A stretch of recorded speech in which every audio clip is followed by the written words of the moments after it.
हाथ सिर्फ दोस्तों के सामने जोड़ा जाता है और जो उल्टी बात करेगा फिर उसको उल्टा जवाब मिलेगा। इसमें कोई वो नहीं है, इसमें कोई, it's not a question of over confidence, it's a question of confidence.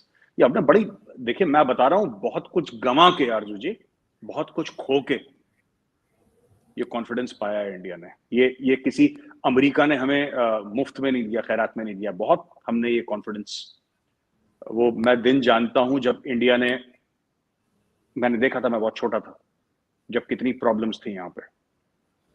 I will tell you Arzoo ji, my father was a senior IPS officer, ठीक है, और जैसे आईपीएस हमारे जो पुलिस के एक कार्डर होता है, स्टेट कार्डर, मतलब स्टेट में जाते हैं लोग, लेकिन it's an all India thing, like IAS होता है, आईपीएस होता है, Indian foreign service. Doctor Jaishankar is from the IFS. तो I remember I joined the academy in 1993। उस समय मेरे फादर, एक फोर्स है ITBP, Indo Tibetan border police, मेरे फादर उसके डायरेक्टर जनरल थे। My father was equivalent to a 3-star general. Equivalent to. Right. Because general is a word used for the army, it is not used for police officers. But आपको समझाने के लिए, क्योंकि पाकिस्तान में ये बात आराम से लोग समझ जाएं, he was equivalent to, my father could not afford to give me a motorcycle. उनके पास नहीं थे पैसे। He was an honest police officer, उनके पास नहीं थे पैसे। मैंने लोन लेके अपनी पहली मोटरसाइकिल खरीदी जब मैं मऊ गया वायो कोर्स करने के लिए 1994 में।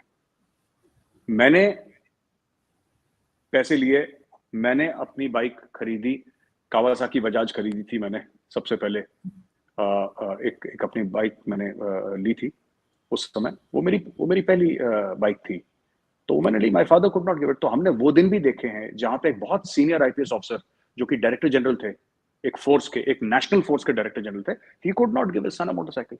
थी हमारे तो उस समय थे, हाल ऐसे थे हमारे देश के। आज की तारीख में आप बताइए, आज की तारीख में तो ये सब जो चेंज हुआ है, and I am very proud of my father. बिल्कुल। बिकॉज नहीं, ईमानदार थे, नहीं दे सकते, इट्स ऑल राइट यार, होना क्या भी फर्क है चाहिए। फिर, पैदल। हाँ, होना भी, हम पैदल चले, मैं स्कूल साइकिल जाता था चला के। मेरे पास एक बीएसए एसएलआर साइकिल होती थी, वो उस जमाने में आई थी 900 रुपए या 1000 रुपए की। वो साइकिल चला के मैं स्कूल जाता था, करीब 5-7 किलोमीटर जाता था, 5-7 किलोमीटर साइकिल चला के आता था मैं धूप में। लेकिन मैं आपको एक बात बताता हूँ जी, इशू ये है कि बहुत ऐसे लोग थे इंडिया में जिन्होंने सड़कों पे जिंदगी बिताई है, और बहुत आसान होता है इंडिया का अमेरिका को बोलने का कि इतना बड़ा मुल्क है, आ जाओ अंदर। We never took the easy path. हमने आसान रास्ता कभी नहीं चुना अपने लिए, इस मुल्क ने कभी आसान रास्ता अपने लिए चुना कि चलो ये दे दो हमें, फिर ये कर लो, नहीं। तो ये जो आप कहते हैं ना कॉन्फिडेंस, ये कॉन्फिडेंस यहाँ से आता है अर्जु जी, ये बिल्कुल कमाया है। बिल्कुल आना भी चाहिए। नहीं, आप बिल्कुल ठीक कह रहे हैं, क्योंकि मैंने खुद तकरीबन इसी किस्म की लाइफ गुजारी है। मेरे फादर भी जैसे जर्नलिस्ट थे और बड़े ईमानदार जर्नलिस्ट थे, लेकिन जब मैं छोटी थी तो मैं आपकी तरह समझती नहीं थी जैसे आप अपने फादर की बात को समझते थे, कि मुझे लगता था उनके साथ के जो जर्नलिस्ट हैं या उनके जो जूनियर्स हैं, उनके बच्चों के पास जो चीज़ें वो हमारे पास क्यों नहीं है। लेकिन आज जब मैं खुद जर्नलिज्म में और मैं खुद उसी तरह से काम करती हूँ जैसे मेरे फादर काम करते, तो मैं कहती हूँ अच्छा ठीक है, आप समझ आई कि ये काम करने में ज्यादा रिस्पेक्ट भी है और ज्यादा मजा भी इसी में आता है कि आप सच बोलें और सच का साथ दें। लेकिन एक चीज मेजर साहब, यहाँ से हम दोबारा इंडिया पाकिस्तान पे अगर आए तो एक मॉस्किटो नेट जो है उसकी बात की जा रही है, बिकॉज यहाँ पर फ्लड विक्टिम्स हैं बहुत ज्यादा, तो कहा जा रहा है, जैसे मैंने मच्छरदानी भी बोलते हैं, कि वो इंडिया से लेने के लिए एग्रीमेंट हुआ है और फाइनली गवर्नमेंट ऑफ पाकिस्तान ने कहा कि हाँ जी हम खरीद रहे हैं 62 लाख से, इस तरह से। आपको लगता है कि इसके साथ ही साथ दोबारा से मजीद ट्रेड के लिए भी राह हमवार हो जाएगी और ट्रेड की तरफ भी जाएंगे? मुझे लगता नहीं है आरजू जी, ये स्पेशल कुछ वेवर दिया होगा अगर ये बात है। मैंने भी पढ़ा इसके बारे में, डिटेल में मैं जा नहीं पाया, माफ कीजिएगा। लेकिन आरजू जी ऐसा है कि इसके बारे में मुझे नॉलेज नहीं है कि किस सेक्शन के तहत या किस कानून के तहत ये बात इंडिया ने हाँ भरी है। लेकिन मुझे लगता है ये फ्लड्स के लिए इंडिया अग्री हुआ है, बिकॉज एक एक्सट्रीम सिचुएशन है पाकिस्तान में। लेकिन इसके अलावा मुझे नहीं लगता कि ट्रेड शुरू होगी, मुझे मुश्किल लगता है काफी। मैं ये तो नहीं कह सकता कि नहीं होगी, कि बिकॉज मोदी जी का मन तो आज तक कोई नहीं पढ़ पाया। वो मतलब अचानक ही होता है इंडिया में, जो भी होता है अचानक एक दिन खबर आ जाती है कि मित्रों ठीक है आप मुजफ्फराबाद बिना वीजा के जा सकते हैं। मजाक कर रहा हूँ, बुरा मत मानिएगा, मैं ऐसी बात कर, ठीक है।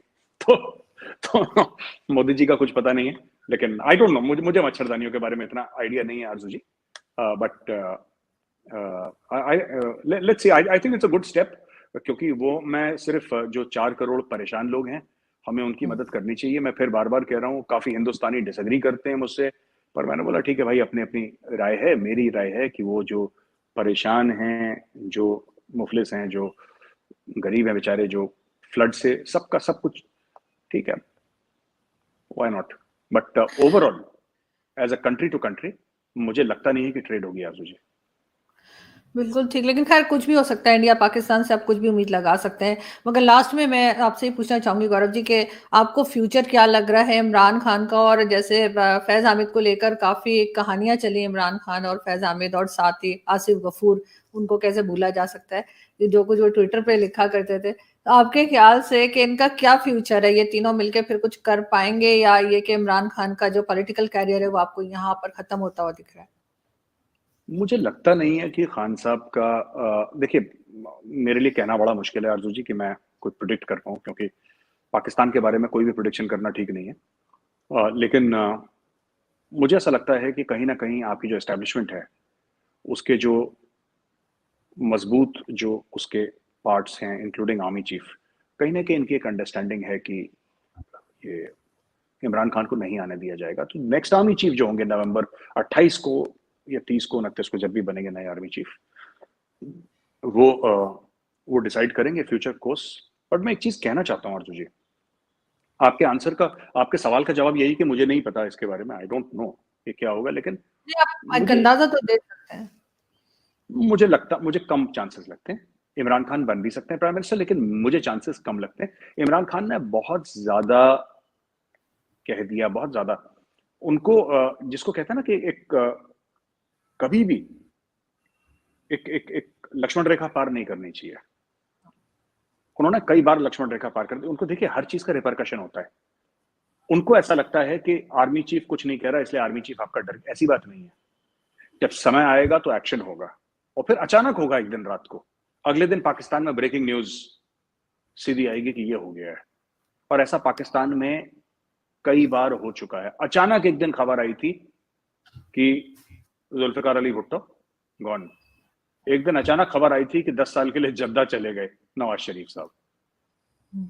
ये अचानक खबर आएगी जिस दिन आर्मी चीफ को लगा कि हाँ अब चांस है। अभी वो देखिए, अभी कुछ कह नहीं रहे, तो लोग कई कुछ कह रहे हैं कि क्या हो सकता है, कुछ कोर कमांडर इमरान खान का सपोर्ट कर रहे हैं। एक ये भी थ्योरी है। दूसरी थ्योरी ये आरजू जी की, you know, maybe people are, you know, quite this thing, कि लोग कुछ इस वक्त कमिट नहीं करना चाह रहे, क्योंकि उनको लग रहा है कि किस तरफ ऊंट करवट लेके बैठेगा तो नोबडी नोज। ये भी चक्कर है। तीसरी चीज ये भी बहुत बड़ी है कि भाई इमरान खान जो है, हो सकता है इमरान खान बन जाए, हो सकता है बनी जाए, लेकिन जहां तक मेरी अंडरस्टैंडिंग है पाकिस्तान के बारे में, मुझे लगता है चांसेस कम हैं। मैं ये कहूंगा, मैं बिल्कुल जीरो तो नहीं कहूंगा, लेकिन मुझे लगता है चांसेस कम है। ये मेरा पर्सनल एनालिसिस है इमरान खान का। अब उसने बहुत ठीक, ज्यादा गंद मचा दिया है।